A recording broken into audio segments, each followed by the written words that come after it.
प्रिय मित्रों, स्वागत है आपका आपके अपने चैनल स्टडी विद प्रदीप में। दोस्तों, आज हम आपके साथ चर्चा करने वाले हैं बिहार पीजीटी जूलॉजी के लिए। यह महत्वपूर्ण सेशन लेकर के हम आपके बीच में उपस्थित हैं, चाहे यह स्टेट हो या जूलॉजी पीजीटी का पेपर हो। TRE 3 और TRE 4 इन सभी के लिए इंपॉर्टेंट यह सेशन लेकर के हम आपके बीच में अवेलेबल हैं और ये आपके लिए अत्यंत महत्वपूर्ण है। 24 अगस्त को आपका TRE 4 का एग्जाम डेट दिखाई जा रही है।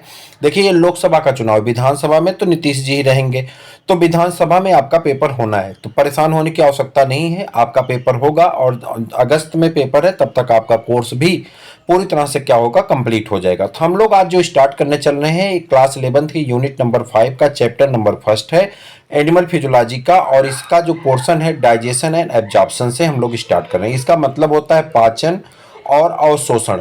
मैं आपको बता दूं कि इसके बाद तुरंत जो है पाचन और अवशोषण, इसके बाद जैसे ही यह सेशन आपका कंप्लीट होता है एनसीईआरटी क्लास 11 का, हम लोग एनिमल फिजियोलॉजी करेंगे। फिर उसके बाद हम लोग शुरू से आएंगे, क्योंकि शुरू का पोर्शन हम आपको कई बार पढ़ा चुके हैं। एनिमल किंगडम जो लोग नहीं देखे देखिएगा, TRE 2 में भी पढ़ाया था, TRE 3 में पढ़ाया था और टीच सेल को भी मैं पढ़ा चुका हूँ।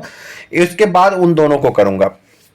एनिमल फिजियोलॉजी में एनिमल किंगडम तक आपका पूरा, इसमें एनिमल फिजियोलॉजी में रिप्रोडक्शन तक का हिस्सा कंप्लीट कर दूंगा। एनिमल फिजियोलॉजी छूटेगी नहीं क्लास 11 12 का। उसके बाद फिर हम लोग जेनेटिक्स पढ़ेंगे। जेनेटिक्स के बाद तब हम लोग फिर से एनिमल किंगडम से स्टार्ट करेंगे और उसको वीडियो क्लास के माध्यम से करते हुए आगे बढ़ जाएंगे। ठीक है, तो हम लोग स्टार्ट करते हैं। पहला सेशन है, पहला वीडियो है आपका एनिमल किंगडम से नए बैच का, और आज से लेकर के अगस्त तक डेली आपकी क्लास होने वाली, 2-2 3-3 4-4 घंटे की क्लास होगी। बस आपसे एक रिक्वेस्ट है, निःशुल्क क्लासेस है, यूट्यूब पे है, पब्लिक है। आपको बस चैनल को सब्सक्राइब करना, अपने मित्रों को शेयर करना, बस और कुछ नहीं करना है। आपको बस इतना सा काम करना। चलिए देखिए, कह रहा the major component of our body. Component मतलब होता घटक, और घटक किसका, जो फूड है, फूड का जो घटक होता है भोजन का, तो जो हमारे भोजन का मेजर घटक है यानी कंपोनेंट है, वो कौन कौन से होते हैं। तो आपको पता है कि जो न्यूट्रिएंट्स होते हैं 6 टाइप के होते हैं। कितने टाइप के होते हैं? 6 टाइप के। इसमें से कह रहा है कार्बोहाइड्रेट, पहला घटक कौन है? कार्बोहाइड्रेट है। सेकंड कौन है? प्रोटीन है। और कौन है? फैट है 3, विटामिन्स 4, और उसके बाद मिनरल्स 5, और वाटर जो है, वाटर और रफे 6 न्यूट्रिएंट हो जाते हैं। कह रहा कि ये जो है आपके 3 मेजर हैं, यानी कार्बोहाइड्रेट, प्रोटीन और फैट। उसके बाद विटामिन एंड मिनरल, ये रिक्वायर होते हैं, बहुत कम अमाउंट में इनकी आवश्यकता पड़ती है, जो शरीर को जो है प्रोटेक्टिव फूड के रूप में जाने जाते हैं, यानी रोगों से लड़ने की इम्यूनिटी देते हैं। आगे आते हैं, कह रहा फूड प्रोवाइड्स एनर्जी, भोजन हमें क्या देता है? Energy and organic materials for growth and repair of the tissue. कह रहा फूड जो होता है वो ऑर्गेनिक सब्सटेंस होता है और इससे हमें ऊर्जा मिलती है, और ये हमारे शरीर की रिपेयर करने के लिए और ऊतक की वृद्धि के लिए इंपॉर्टेंट होता है। कह रहा the water we take it, जो हम पानी पीते हैं, play an important role in the metabolic process. कह रहा कि ये इंपॉर्टेंट रोल देता है किसके लिए? मेटाबॉलिक प्रक्रिया के लिए, हमारी शारीरिक घटनाओं में होने वाली क्रियाओं के लिए ये प्रक्रिया करता है। आल्सो प्रिवेंट डिहाइड्रेशन, जो किससे बचाता है? डिहाइड्रेशन से बचाता है। किसको? बॉडी को। यानी पानी जो सीधे हमें ऊर्जा नहीं देता, लेकिन हमारे शरीर को डिहाइड्रेशन से बचाता है और भोजन के डाइजेशन में मदद करता है। इतनी बातें क्लियर हो गई होंगे हमारे समझ से। हमने कहा कि हमारे जो फूड हैं वो न्यूट्रिएंट से भरे होते हैं। इसमें 6 प्रकार के न्यूट्रिएंट्स होते हैं, यानी कार्बोहाइड्रेट होता है, प्रोटीन होता है, फैट होता है, विटामिन होते हैं, मिनरल होते हैं, रफेज होते हैं और जल पाया जाता है। ये जो है हमें ऊर्जा प्रदान करते हैं। फूड ऑर्गेनिक प्रोडक्ट होते हैं और इनसे हमें ऊर्जा मिलती है। ये हमारे शरीर के रिपेयर के लिए, हमारे शरीर के ग्रोथ के लिए इंपॉर्टेंट होते हैं। अब वाटर सीधे तो कोई रोल नहीं लेता, लेकिन ये डिहाइड्रेशन से हमें क्या करता है? बचाता है। ठीक है, इतनी बातें आपको क्लियर हो गई तो आगे बढ़े। कह रहा बायो मैक्रो मॉलिक्यूल्स, जो बड़े मॉलिक्यूल्स होते हैं। अब आपको कमेंट करके बताना है कि मैंने भी पढ़ाया है बायो मॉलिक्यूल्स, और मैंने बताया था कि बायो माइक्रो मॉलिक्यूल और बायो मैक्रो मॉलिक्यूल में किसके हिसाब से कितने डेल्टान से ऊपर का अगर वेट हो तो उसे हम लोग मैक्रो कहेंगे, और कितने डेल्टान से नीचे का होगा तो उसे माइक्रो कहेंगे। आप कमेंट करके बताइएगा। कह रहा bio micro molecules in food can not be utilized in by our body in their original form. कह रहा है कि जो बायो माइक्रो मॉलिक्यूल होते हैं, बड़े जटिल अणु जो होते हैं, आसानी से हमारी बॉडी द्वारा यूटिलाइज नहीं किए जा सकते, इसलिए उनके ओरिजिनल फॉर्म में, इसलिए उन्हें क्या करना होता है, उन्हें तोड़ना पड़ता है, break down and converted into simple substance. उन्हें तोड़ देते हैं और साधारण सब्सटेंस में क्या करते हैं, बदल देते हैं। इसी सिस्टम को हम लोग क्या कहते हैं, डाइजेस्टिव सिस्टम कहते हैं। यानी जो हम लोग को मेन ओरिजिनल प्रोडक्ट है, फूड है, उसको जब खाते हैं तो आसानी से डाइजेस्ट नहीं होता है, उसे हमें तोड़ना पड़ता है, ब्रेक डाउन करना पड़ता है, और जब वो डाइजेस्ट टूट जाते हैं तो हमारे डाइजेस्टिव सिस्टम द्वारा डाइजेस्ट कर लिए जाते हैं। कह रहा देखिए यहाँ पे, this process of conversion complex food, ध्यान से देखिएगा, this process of conversion of complex food with food substance simple absorbable form. कह रहा है कि कॉम्प्लेक्स सब्सटेंस टूटें और साधारण फॉर्म में है जिसे हम एब्जॉर्ब कर सकें, इज कॉल्ड डाइजेशन। उसे हम क्या कहते हैं, digestion. And carried out by our digestive system, जो हमारे डाइजेस्टिव सिस्टम द्वारा कैरीड किए जाते हैं, मैकेनिकल एंड बायोकेमिकल मेथड, जो मैकेनिकली और बायोकेमिकली मेथड के द्वारा उपयोग में लाए जाते हैं। आगे आइए, digestive system. The human digestive system consist of the alimentary canal. Human के डाइजेस्टिव सिस्टम में क्या क्या होता है, दो चीज़ें होती हैं। एक को हम लोग क्या कहते हैं, एक को हम लोग कहते हैं डाइजेस्टिव सिस्टम में एलिमेंट्री कैनाल। पहला हिस्सा क्या होता है, एलिमेंट्री कैनाल होते हैं एंड एसोसिएटेड ग्लैंड, और दूसरा हिस्सा क्या पाया जाता है, एसोसिएटेड ग्लैंड पाई जाती है। यानी ह्यूमन के डाइजेस्टिव सिस्टम की बात करें तो इसमें दो सिस्टम से मिलकर बना है, एलिमेंट्री कैनाल से और किससे, दूसरा क्या है, एसोसिएटेड ग्लैंड से। एलिमेंट्री कैनाल की बात करते हैं। द एलिमेंट्री कैनाल, अगर एलिमेंट्री कैनाल की बात करते हैं तो begin with the interior opening. कह रहा है एलिमेंट्री कैनाल हमारे ऊपरी हिस्से से शुरू होती है। इसमें क्या पड़ता है, द माउथ, पहले माउथ आता है, and it's open out posteriorly through the anus, और ये कहाँ खत्म होते हैं, एनस के पास जाकर के समाप्त हो जाते हैं। यानी माउथ से स्टार्ट होकर के एनस तक चल करके जाता है, इसी को हम लोग क्या कहते हैं, एलिमेंट्री कैनाल कहते हैं। यहाँ पे एक डायग्राम लगाया गया, देखिए कह रहा है कि ओरल कैविटी, ये ओरल कैविटी मुख गुहा कहते हैं, माउथ है, ठीक है। पैरोटिड ग्लैंड है, यहाँ पे पाई जाती है, ये ग्लैंड के हिस्से में आएगा। फेरिंग्स है, ये वाला हिस्सा आपका फेरिंग्स है। उसके बाद आपका सब मेंजुअल ग्लैंड, सब लिंगुअल ग्लैंड, ये दोनों सब ऑक्सिलरी और सब लिंगुअल ग्लैंड पाई जाती हैं। लीवर है, उसके बाद आइसोफेगस है। इधर से अगर एक क्रम से देखें तो यहाँ पे आपका पहले क्या हो गया, माउथ हो गया, ओरल कैविटी हो गई, उसके बाद फेरिंग्स हो गया, आइसोफेगस हो गया, उसके बाद आगे बढ़ेंगे, स्टमक हो गया, स्टमक के बाद कहाँ गया, स्टमक हो गया, स्टमक के बाद नीचे आएंगे पैंक्रियाज हो गया, उसके बाद पैंक्रियाज के बाद ज्यूजनम, ड्यूडिनम, और कहाँ गया, ज्यूजनम इधर हो गया, उसके बाद दो और होंगे, ड्यूडिनम और इलियम, तीन पार्ट हो गए इसके। फिर उसके बाद डिसेंडिंग और असेंडिंग आपके वो दिखाई दे, असेंडिंग कोलोन और डिसेंडिंग कोलोन दिखाई दे रहे हैं। रेक्टम है इनर से, ठीक है। तो ये पूरा हिस्सा डाइजेस्टिव सिस्टम का। अब इधर से थोड़ा देख लेते हैं, तो अगर ग्लैंड की बात करें तो पैरोटिड ग्लैंड है, ठीक है। उसके बाद सब मैक्सिलरी एंड सब लैंगुअल ग्लैंड है। उसके बाद लीवर है आपका, गाल ब्लैडर ग्लैंड में नहीं आता, गाल ब्लैडर भी है यहाँ पे। ड्यूडिनम आप देख ही पा रहे हैं, ट्रांसवर्स कोलोन है, उसके बाद असेंडिंग डिसेंडिंग लिम्स है, वर्मीफॉर्म अपेंडिक्स है। अब एक हिस्से में चर्चा करेंगे जिसका नाम क्या है, माउथ। पहले द माउथ, माउथ पे चर्चा कर लेते हैं, देखते हैं माउथ के बारे में क्या क्या दिया गया है, माउथ के बारे में क्या क्या दिया गया है। पहले इस पे हम लोग एक नज़र डालें और इसके बारे में हम लोग क्या करें, चर्चा कर लेते।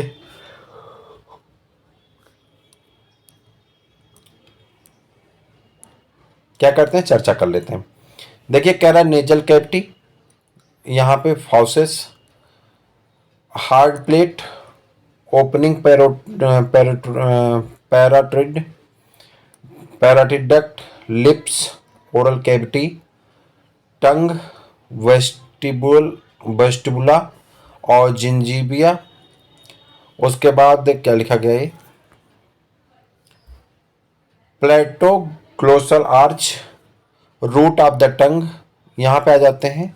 लेंजुअल टॉन्सिल है, फेरिंग्स हैं, उसके बाद पैलेटाइन टॉन्सिल है, सॉफ्ट प्लेट है, और ये पूरा हिस्सा। अब इसके बारे में थोड़ा पढ़ते हैं। कह रहा the mouth leads to the buccal cavity, mouth कहाँ पहुंचती है, बक्कल कैविटी में, आर ओरल कैविटी, या इसी को हम लोग क्या कहते हैं, ओरल कैविटी कहते हैं।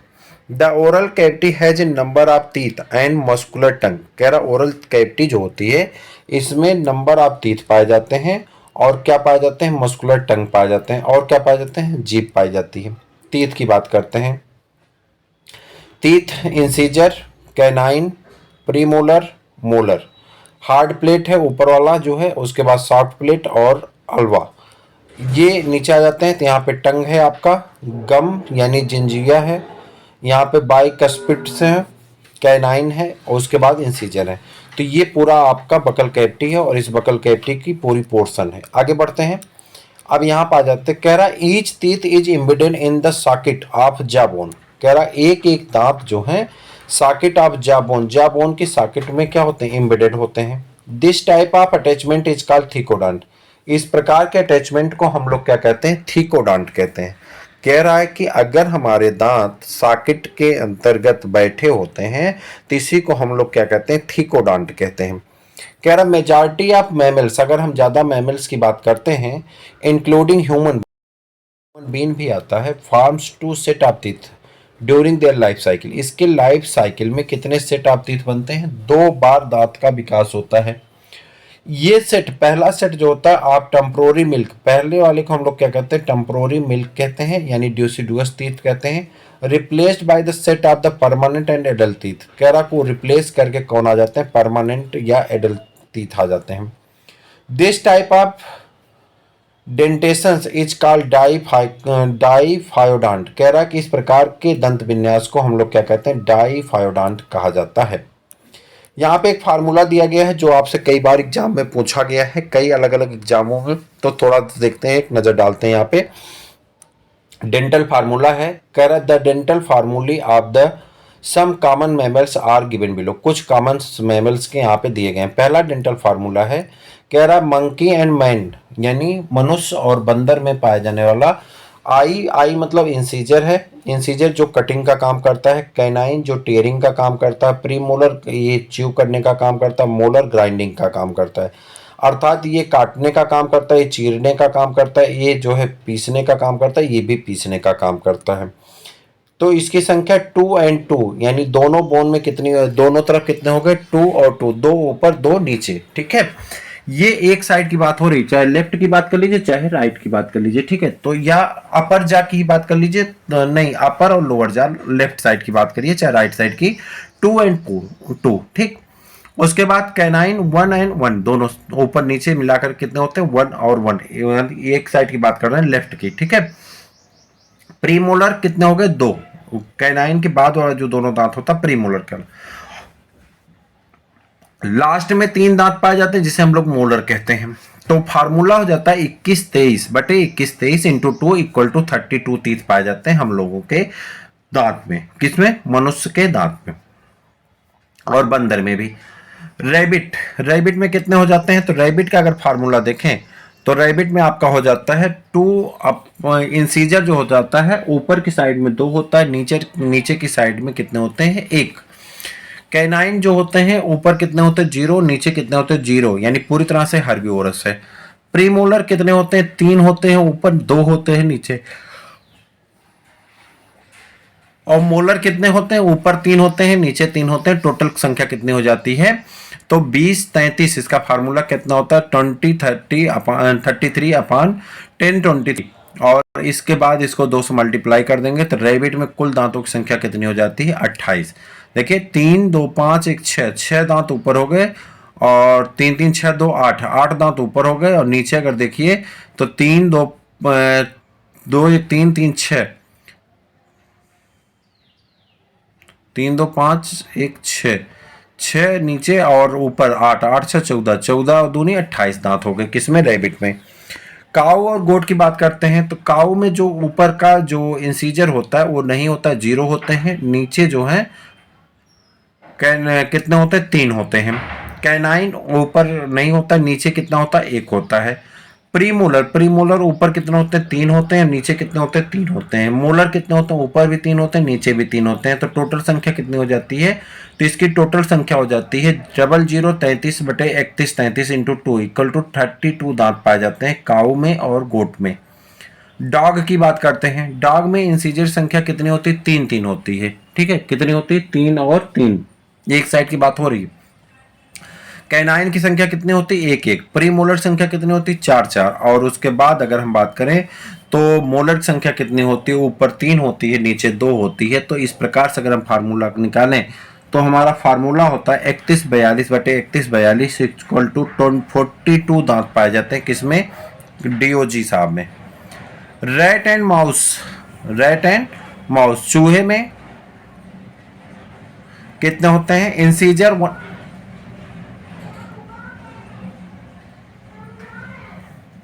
इंसीजर 1/1, कैनाइन 0/0, प्रीमोलर 0/0 और मोलर कितने हो जाते हैं? 3/3। यानी टोटल अगर बात करें तो 1003/1003 यानी टोटल दांत संख्या कितनी हो जाती है? 16 हो जाती है। किसमें? तो आप कहेंगे 3 1 4 4 4 8 8 दूनी 16, तो कुल संख्या कितनी हो गई? 16 हो गई। और ये घटना किसकी है? रैट और माउस में। एलिफेंट की बात करते हैं। एलिफेंट में दांत होता है, अगर हम इंसीजर की बात करते हैं तो 1 होता है और जो यहाँ पे नीचे लोअर साइड में 0 होता है। कैनाइन 0 होते हैं, प्रीमोलर 3 होते हैं और मोलर 3 और 3 होते हैं। टोटल अगर संख्या की बात करें तो टोटल संख्या कितनी हो जाती है हमारी? 10 33/0033। और इस प्रकार हम निकाल लेंगे हमारे पास दांतों की संख्या कितनी हो जाती है? 26। हाथी में टोटल दांतों की संख्या कितनी हो जाती है? 26।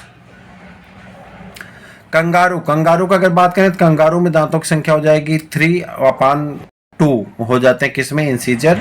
कैनाइन हो जाता 1/0, प्रीमोलर 2/2, मोलर 4/4 इक्वल टू 31/24 बटे हो जाएगा 20/24। 31/24 बटे कितना हो जाएगा? 20/24। और कुल दांतों की संख्या कितनी हो जाती है? 34 दांत हो जाते हैं। वहीं पे सीप की बात करते हैं भेड़ में, तो भेड़ में कुल दांतों की संख्या कितनी हो जाती है? तो कुल दांतों की संख्या हो जाती है 1 इंसीजर 0/3, कैनाइन 0/1 और प्रीमोलर की बात करते हैं 3/3 और वहीं पे अगर हम मोलर की बात करते हैं तो 3/3। यानी टोटल संख्या कितनी हो जाती है दांत की? तो आप कहेंगे टोटल दांत की संख्या हो जाती है 32। कितनी हो जाती है? 32 हो जाती है। इन एडल्ट ह्यूमन, अगर हम बड़े ह्यूमन की बात करते हैं, एंड हैज 32 परमानेंट टीथ, इसके पास कुल दांतों की संख्या कितनी होती है? 32 हो जाती है। Which are of 4 different type, कितने प्रकार के होते हैं? 4 प्रकार के होते हैं। इसीलिए इसे क्या कहते हैं?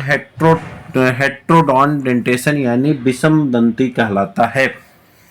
इंसीजर, इंसीजर को आई से इंडिकेट करते हैं, कैनाइन को सी से इंडिकेट करते हैं, प्रीमोलर को पीएम से इंडिकेट करते हैं एंड मोलर को यम से इंडिकेट किया जाता है। Arrangement of teeth in each half of the upper and lower jaw in the order I, C, P, M and M is represented by the dental formula which is human in 2123/2123। अगर हम मनुष्य की बात करें तो हमारे पास दांतों की संख्या कितनी होती है? 2123/2123। The hard chewing surface of teeth made up of enamel, कह रहा जो हार्ड कवरिंग होती है दांत की वो किसकी बनी होती है? इनेमल की बनी होती है। Help in the mastication of food, जो भोजन को चबाने में मदद करता है।